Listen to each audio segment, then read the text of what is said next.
The Guild is Maximum Lawyers' community of legal entrepreneurs who are taking their businesses and lives to the next level. As a Guild member, you'll build relationships, be held accountable, and learn strategies specifically designed to get you unstuck and accelerate your plan for growth. Members are also granted exclusive access to masterminds hosted around the country. Our next event is coming up, and we're heading to Scottsdale, Arizona. There's something truly magical about the power of these in-person connections where real-time breakthroughs happen. Picture this. You're surrounded by like-minded law firm owners tackling your business and mindset challenges together. The energy is electric, the insights are transformative, and the results are game-changing. Investing in yourself is the best decision you'll ever make. The knowledge, strategies, and breakthroughs you'll gain are priceless assets that will supercharge your practice and propel you forward. Join the Guild and secure your ticket to Scottsdale at the best possible price by visiting maxlawevents.com. In today's episode, we're sharing a presentation from MaxLawCon 2022. Keep listening to hear Jordan Ostroff as we share his talk, Driven, How I Ran My Companies from the Road Over the Last Year. You can also head to the Maximum Lawyer YouTube channel to watch the full video. Let's get to it. Run your law firm the right way. This is the Maximum Lawyer Podcast. Your hosts, Jim Hacking and Tyson Mutrux. Let's partner up and maximize your firm. Welcome to the show. So I know I always loved this group, and I couldn't put my finger on it until just now. The fact that everybody's sitting in the back means we have none of those stupid gunners from law school that knew every answer, right? Like that's the group that this is. So this is Driven, running a law firm that doesn't need you. So for those of you that don't know, since the last one, I have been on the road. I've been back in Orlando, which is where my office is, for maybe 5 or 6 weeks since October. And we're going to go through why and how you can do that. I'm not telling you that you have to get on the road and do a 14-month road trip, but ultimately it's how to have a law firm that doesn't need you on the day-to-days. How to make a law firm in which you are inessential. So we'll start there. We'll talk about us. I'll do a day in the life. I'll show you what my weekly calendar looks like, go over our processes, our marketing, and how you get started should you want something similar.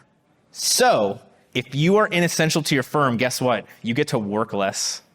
But also you get to work on what you want to work on. If you don't have to be the one answering every phone call, if you don't have to be the one doing every consult, if you don't have to be the one doing all the legal work, you get the opportunity to focus on those more serious tasks, the $10,000 an hour tasks like Brett talked about. You get more time for your life because you're not at the mercy of every issue, of every client, of every emergency that comes up. You get to have a business and not just a job. I want to be clear, there is nothing wrong with being a lawyer who does all the legal work at your firm in any way, shape, or form. Just know that's a job, that's not a business, because if God forbid anything happens to you, the business can't go on. And you get a third way to grow revenue. If you are hourly, basically the only way you have to make more money is either work more time or charge more. If you're a flat fee, you can work more, you can charge more, or you can make your stuff happen faster. But if you are inessential to your business, you can grow by scaling, by hiring other attorneys. If you can generate enough work for 3 other lawyers, you can hire those lawyers to do it and make more money if you can get to generate enough for a 4th, a 5th, a 6th, a 7th. So this is me. I am 34 years old. I like disc golf, hiking, pina coladas, getting caught in the rain, etc. This is my wife, who's on the trip. I'm not allowed to tell you her age. And we have our son with us, who's also on my t-shirt, who's 4 years old. I think my kid's favorite part of this entire 7-month so far road trip has been the 1 week that my wife's parents spent with us, regardless of anything else. And I think he would rather spend time with them than travel around the country, but so be it. Also, though, he is keeping track of how many different states he's peed on a tree in. So we are up to 8 states. So this is what we did. We left Orlando the week before the last MaxLawCon. We went up to Atlanta. We dropped him off with one of my sister-in-laws and flew up here. So then from there, we went to Alabama, Tennessee, Arkansas, Texas, New Mexico, Arizona, Hawaii, and now we're back in California, which is crazy to think that in 7 months, we've seen like a third of the country. When this is over, it'll be about 14, 15 months. We will have seen like maybe 25 states. So the country is a gigantic place. And the best part is I've worked from all of those. I work 2 days a week from all those places. There's no need for you to be in your office. There's no need for you to be 20 minutes from your office. If you get the right systems, processes, people in place, you can be anywhere. To be honest, the hardest place to get consistent Wi-Fi has been California for whatever reason. Did not think that would be the problem when we were in Hot Springs, Arkansas, but apparently California has been the biggest Wi-Fi issue. All right, so why did we do this? Part of it was because of the pandemic. 1, from the way Florida's handled it. 2, from the way the court system has allowed a lot more virtual stuff. Another one was my kid. He turned 4 over this trip, so we will get back. He will do the second semester of pre-K into kindergarten, and then Greg rents my house. So we're like a company town over at Legalese. But anyway, so that's why we did this trip. So now I want to get into the part where I talk about my day. Like, this is what I'm actually doing for the most part every week. I pretty much only work Mondays and Thursdays. So Monday, I do a modified level 10 EOS meeting. I think the tagline of this one has been EOS or traction. We've talked about it a ton. So we do that for an hour. Then we have a very similar meeting at Legalese for an hour and a half where we go over everything. I will try to do some sort of networking. Obviously, if I'm in Orlando, it's a lunch. If I'm not, it might be talking to people on social, doing Zoom meetings, whatever it is along those lines. Then Monday afternoons, I do consults for Legalese, not for my law firm. I do a live show for each, and I do presentations sort of like this. Not as cool. I don't get to be on a real stage. I get to stare at a computer in a hotel or Airbnb somewhere. And then Thursdays, I do a mastermind for an hour in the morning. I do my to-do list. So Tyson talked about getting your to-do list on your calendar. I'm a huge fan of it, but because I'm not as organized, this is how I do it. So I schedule an hour and a half every week for my to-do list. I get to the stuff on my to-do list. At the end of that hour and a half, I prioritize the next week. So rather than scheduling each individual task on my calendar, I have them in order. I have the hour and a half put in. To be honest, I don't think you're ever going to finish your to-do list. You're always going to have things on it, and you have to be okay with that. It has to be liberating. So for me, instead of being worried about having 75 things I want to get to, I know that I have an hour and a half of my week on my calendar every week to get to them, and it makes me less freaked out about it the other 168 hours of the week, like we learned, something along those lines. So then we do a social media meeting / content creation, another networking, some sort of lunch or virtual thing, and then again, back to the consults, the live show presentations. Other than that, all I do is fuck around on social media in some sort of idea, but ultimately I want people to remember where we are and that we still exist. A huge thing that we do, I'll talk about a little bit later, I share a ton of client testimonials because I know a lot of my referral sources by this point know that we're on the road all the time. My wife and I are the 2 attorneys at the firm, even though I haven't done legal work for about 4 years. I want them to know that the work is still being done correctly. So this is my child's day, really tough. He gets to do, I don't know, some sort of book. He gets to play, hang out, eat. He has seen, 30 different zoos, peed on all the different trees, etc. And then I want to talk about the pros and cons. And really, these are the pros and cons for us from the trip, but for you from not being in the office all the time. You get more family time or time that you can put in for whatever you want. Now, there are pros and cons to having more family time. I'll admit that. Earlier this week, my kid referred to my wife as a fucking stupid idiot lawyer. So next year, you can come to my TED Talk on how to raise children. But honestly, it has given us so much family time to get to know each other through a pandemic, through whatever the new normal will be, etc.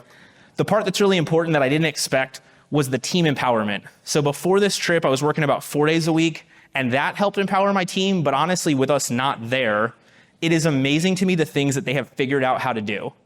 And we had good systems in place beforehand. They've gotten that much better.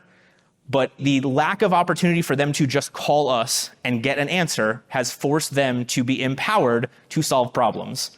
One of the best ones, so again, you saw my schedule. I'm doing like 2 hours a week for my firm, definitively, other than networking. We were on a cruise ship. The internet went out on the cruise ship. We couldn't do the meeting. So guess what? My team did the meeting, recorded it, and sent it to me. So when the internet came back on, I could see what happened, shoot out 2 or 3 emails on some stuff to follow up. Would they have done that if I was there? No, because I would have done it. But ultimately, they were empowered to do what they knew had to happen in that time without me. And honestly, probably did a better job than I do at the meeting. I think they were more honest with each other with what they were sharing, obviously with it being recorded for me to see. So delegating. If you want to remove any sort of mental block on giving things to other people, just don't be there. Or just know how many limited hours you have. It makes it that much easier to delegate, because what happens is you start seeing where you're the bottleneck. You start seeing where you saying yes to everything or doing all the work yourself or doing all the consults is holding up all of your team members from doing their job. And that gets you to delegate in a way that actually makes it easier for them. One of my staff members like genuinely cries disappointed that we are leaving every time we leave, but she does a fantastic job with everything she has to do, whether we're there or not. If I'm in the office, we share a wall. If I'm not in the office, we're 2,000 miles apart, and it makes no difference on her job. And then training. Not being in the office has made me so much better at training people how to do things. If you take nothing else from this presentation, this is how Jordan Ostroff says you should be doing your processes, policies, procedures, whatever you want to call them. You should do them screen recorded. You should walk yourself doing it in a way that is recorded the way you want it done. You should send that video over to the person who is delegating it. And we use otter.ai, something to transcribe it. If you want to use Rev, you can. Have it transcribed, so now it's in video and it's written out. Have them do it whatever number of times, 5 times, 3 times, 10 times, I don't care. Let you know what feedback.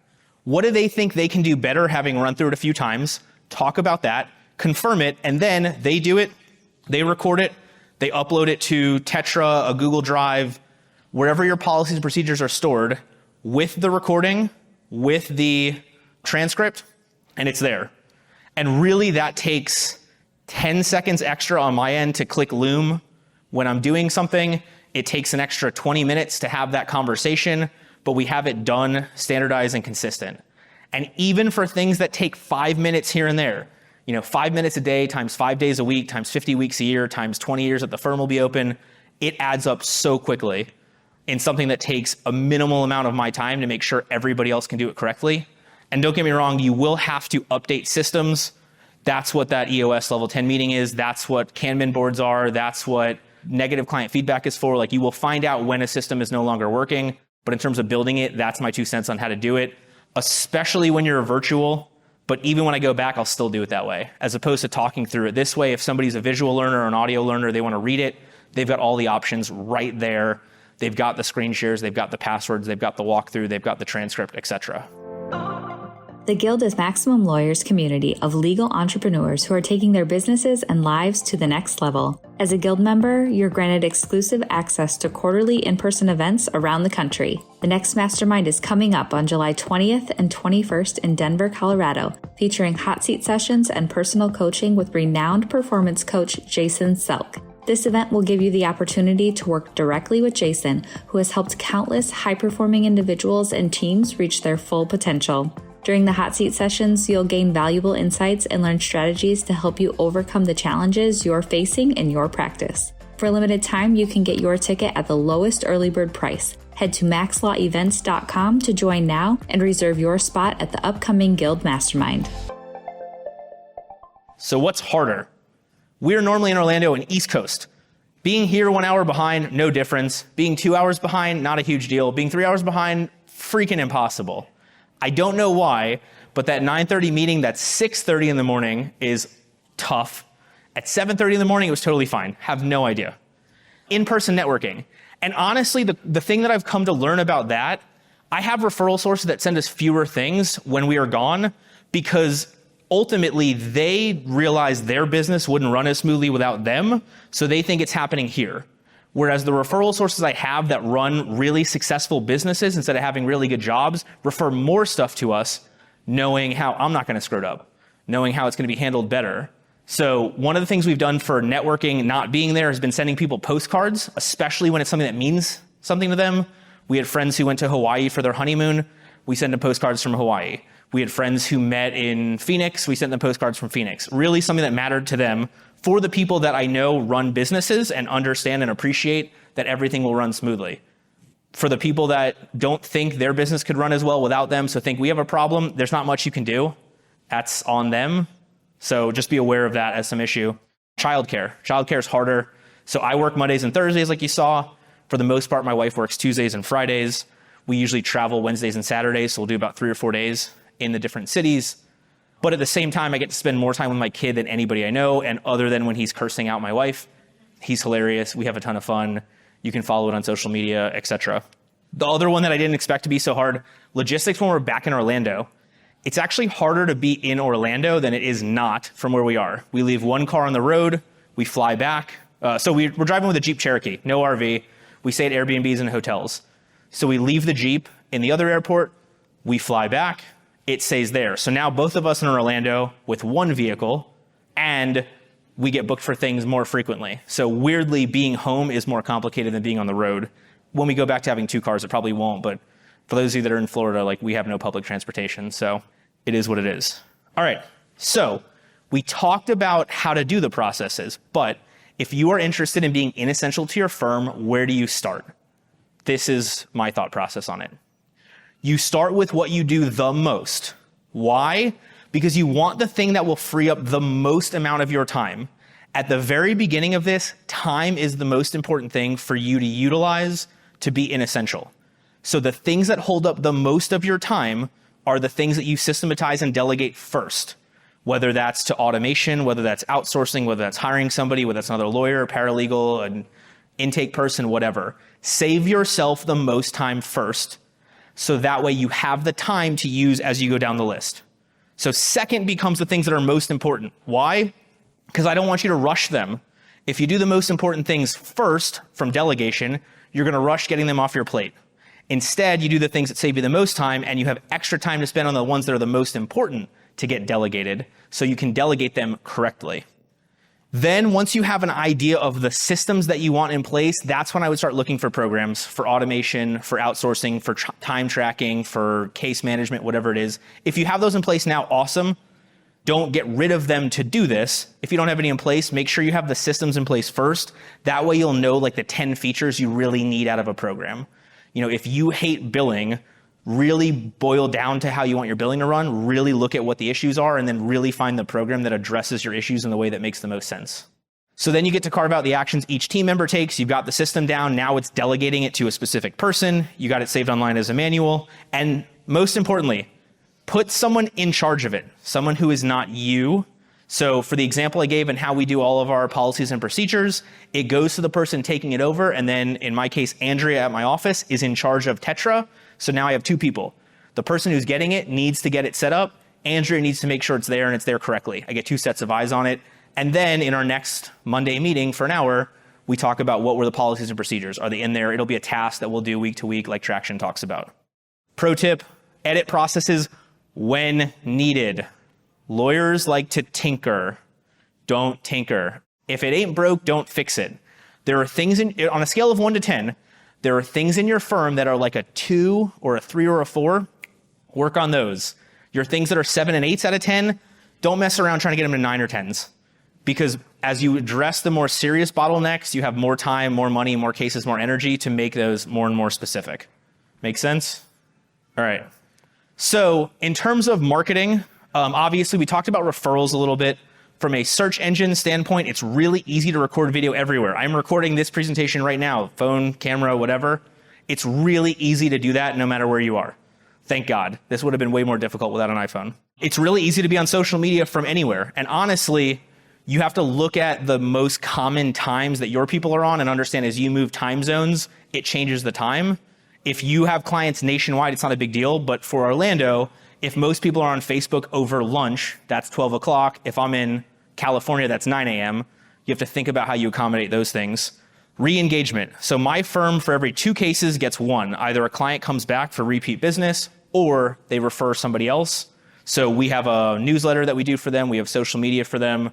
And then we also host events when we're in town. So my birthday is on Cinco de Mayo. We do a Cinco de Mayo event every year, or a 6 de Mayo event this year because that was Friday. And then, of course, advertising. Advertising doesn't matter where you are. So internally for my team, last Halloween, 3 of my team members dressed up as Jake from State Farm, the Geico Gecko, and Flo from Progressive. It was hilarious. We hate them, but they dressed up and then made jokes from the stuff we've heard from insurance adjusters over the last year. Hilarious for PI attorneys. So they're doing intake. My wife still does the consults, but they are doing everything else related to intake, including scheduling those consults. They're obviously doing legal support. And I promise you the most fun thing is when one of your staff members can get like a $100,000 policy limit on a case that you didn't talk to at all. Super cool, based upon having great policies and procedures. Client service, huge thing from people that are in the office that are there more consistently. You gotta make sure you have people that have great client service. So pro tip, one of your KPIs, I think, should be tracking the number of 5-star reviews you get on Google that mention your employees by name. Because by looking for 5-star reviews, that means they did a great job, they did it quickly, they managed expectations, and exceeded those expectations. I don't want to track how many phone calls they receive, so they rush people through. I don't want to track how much work they send out, so they rush through it. I don't want to track if there's no spelling mistakes, so they spend too much time. I want to track the impact it has on clients by looking at those 5-star reviews. And then my team does a really good job on social media content. So for all the stupid days that make sense to our brand, National Burger Day, whatever, they will go get their favorite burgers, we'll record it with an internal team, et cetera, and then have that posted while we're on the road wherever we are. For us, my wife does the consultations for the law firm, about 80% of them. I do the consultations for legalese, about 80% of them.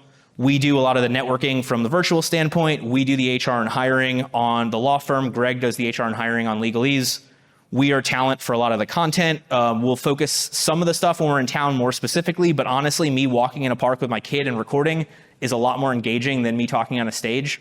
So for our ideal client from a law firm standpoint, as a blue collar teacher, cop, realtor, it's a little bit better than the high produced stuff on stage. So it's cool for us to do it walking. And then we'll do feedback and approvals for everything. All right, so from the legalese agency, from outsourced marketing, from an in-house marketing team, whatever it looks, you really want ideation and topics. You want to not be responsible for that, probably regardless. Certainly if you're trying to travel on the road, you need help on content production in some manner. Social calendaring, awesome, super helpful. Maintaining your website, maintaining your CRM, super helpful. I'm a huge fan of a CRM. We could talk about that later. And then obviously overseeing the advertising, because that doesn't need to be me. They'll have videos of me that they can advertise on. Okay, cool. Thank you all. Thanks for listening to the Maximum Lawyer Podcast. To stay in contact with your hosts and to access more content, go to MaximumLawyer.com. Have a great week and catch you next time.